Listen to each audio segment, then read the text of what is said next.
Definitivamente uno de los rubros más complicados de auditar es el rubro de las provisiones. Por ello que en este video quiero detallarte 8 procedimientos importantes que debes ejecutar como auditor externo a efectos de asegurar la integridad de todas esas probables contingencias, ya sean tributarias, contingencias laborales, contingencias con terceros, clientes o proveedores, y que deben estar registradas en la contabilidad de tu cliente y o reveladas en los estados financieros.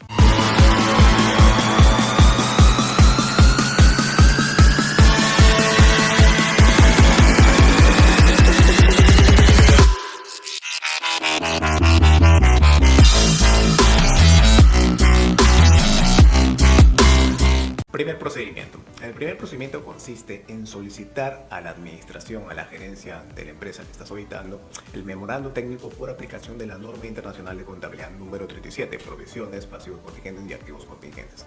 ¿Ok? Ahora, al margen de lo que, de lo que encuentres en el detalle de ese memorando técnico, tú como auditor pues debes evaluar, ¿no? Debes evaluar cómo es que la empresa, cómo es que el cliente pues identifica, primero que nada, identifica esas posibles o probables contingencias que pueden registrarse en la contabilidad o tal vez revelarse únicamente, ¿no? ¿Cuál es el proceso end-to-end, ¿no? Para identificar, para evaluar, para valorizar, por último, contabilizar en los estados financieros esas provisiones, ¿no? Esas provisiones que muchas veces son por reclamos, por controversias con la administración tributaria, con un ex cliente, con un ex trabajador, o con un proveedor inclusive, ¿no? Entonces, se debe evaluar cómo es el proceso para identificar. Y si es que no existe un proceso que está documentado, ¿no? Un procedimiento que tenga esas directrices para evaluar, para registrar, ¿no? Y para comunicar inclusive esas provisiones, pues ya tienes un potencial punto de control interno que podrías incluir en tu carta de recomendaciones a tu cliente. ¿Ok? Entonces, una vez que tienes ese entendimiento del proceso, ¿no? Vas a poder, o lo que deberías observar en ese memorando técnico es el detalle, ¿no? La lista de todas esas contingencias, que algunas van a estar con grado de probabilidad, con un grado de contingencia probable, otras con un grado de contingencia posible y otras con un grado de contingencia remoto, ¿no? Como sabes, las que tienen un grado de contingencia probable pues se registran en la contabilidad. Las que tienen un grado de contingencia posible pues no se registran, pero sí se revelan. Y las que tienen un grado de contingencia remoto simplemente no se hace nada. ¿Okay? Segundo procedimiento, debes solicitar a la empresa cuál es esa lista de asesores legales externos y los asesores legales internos, ¿no? De tal forma de tú con esa lista, pues lo que vas a hacer es estructurar una carta de confirmación a esos abogados externos y esos abogados internos, ¿no? ¿Y qué vas a preguntarles? Oye, abogado, por favor, necesito que me confirmes, ¿no? Cuáles son los litigios, cuáles son las reclamaciones que tienen a su cargo, ¿no? Supongamos que tu cliente, pues, te informa que tiene 10 asesores legales externos y uno interno. Entonces, a esos 10 asesores legales externos se le envían esas cartas de confirmaciones. Y al asesor legal interno también, ¿no? Ahora, es necesario recalcar, ¿no? Que esta confirmación tú vas a solicitarla con corte a tu año de auditoría, ¿no? 31 de diciembre del 2020. Y si, por ejemplo, estás parado ahorita agosto del 2021, pues también necesitas que te confirme al 31 de diciembre de 2020 y al 31 de agosto de 2021. ¿Ok? Entonces, es un tema por hechos posteriores, ¿no? Que necesitas que te confirmen cuáles son esas contingencias y cuál es su probabilidad de pérdida, ¿no? Procedimiento número 3. Debes revisar los resultados de los procedimientos de auditoría realizados a otras cuentas, a otras partidas del estado financiero. ¿Esto qué quiere decir? ¿No? Acá lo podemos subdividir en dos etapas, ¿no?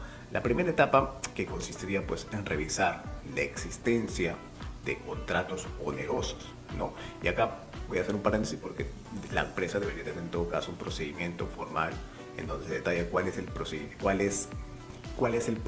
para identificar esos contratos onerosos. Si no hay ese proceso, también tienes un segundo potencial punto de control interno que puede servir tu CCI. ¿Ok?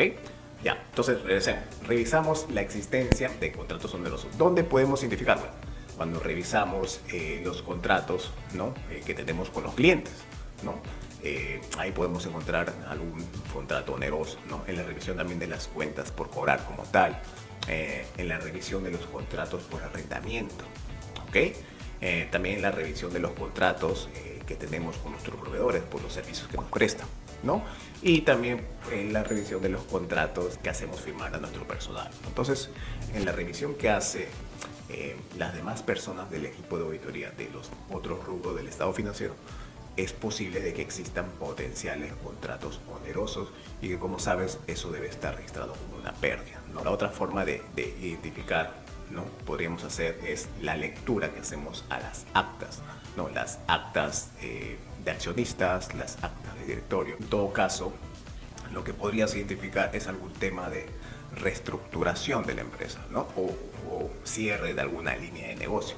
Entonces, como sabes, según norma internacional de contabilidad número 37, si es que existe una reestructuración y cumple ciertos requisitos, pues lo más probable es de que hagas una provisión por esa reestructuración. Estas provisiones normalmente son, ¿no?, por los contratos que tenías con esos clientes y que se van a tener que rescindir, ¿no?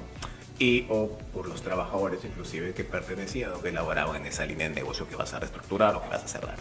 ¿Okay? Procedimiento número 4. Debes evaluar, ¿no?, si existe o no la obligación, ¿no?, por retiro de activos, ¿no? Esto es muy usual en aquellas empresas, bueno, que se instalan, ¿no? No sé, en lugares alquilados, ¿no?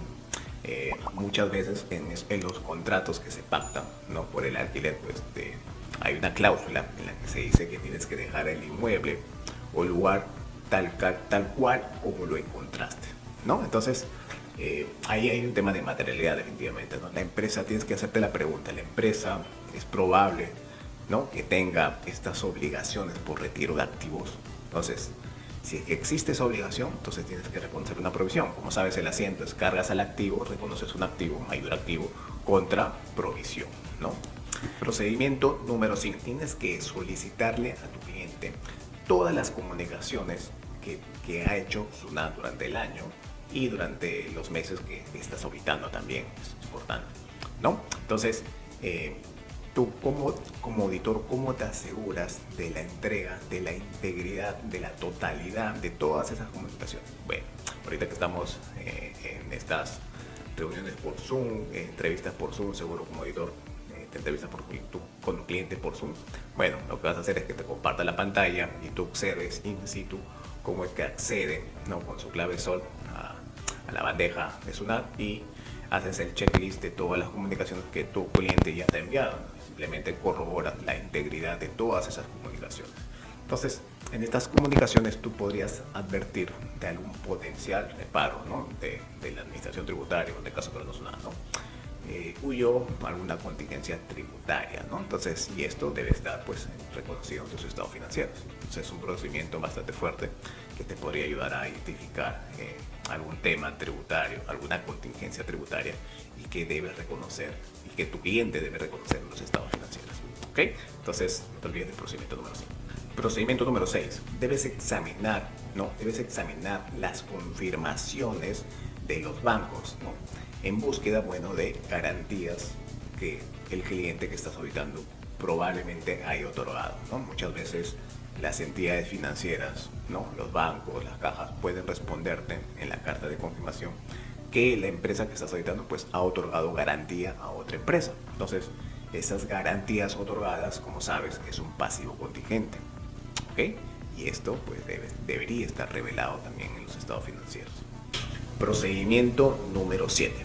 Debes obtener una manifestación escrita por parte de la gerencia de la empresa que estás auditando, ¿no? Esto es muy importante porque es un respaldo, ¿no? Es un respaldo para ti como auditor, ¿no?, de que la empresa, pues, te ha comunicado todas las contingencias, las provisiones, ¿no?, que realmente tiene, ¿no? Entonces, es importante de que al cierre de la auditoría, antes de emitirse el informe inclusive, pues debas tener en la carta de manifestaciones o carta de representaciones ese listado, debes incluir el listado de los 10 abogados externos y del abogado interno que te han confirmado, que te había mencionado, ¿no?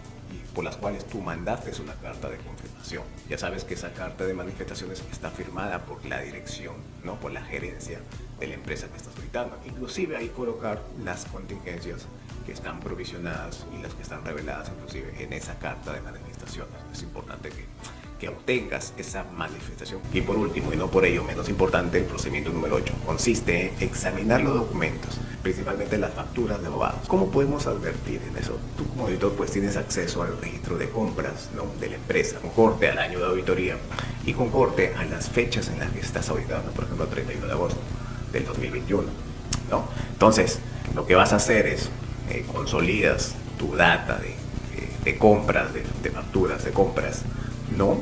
Tanto al cierre de la auditoría 31 de diciembre de 2020, por ejemplo, y 31 de agosto del 2021, las consolidas y haces un filtro de todos los abogados por los cuales la empresa ha hecho algún pago por servicios, ¿no?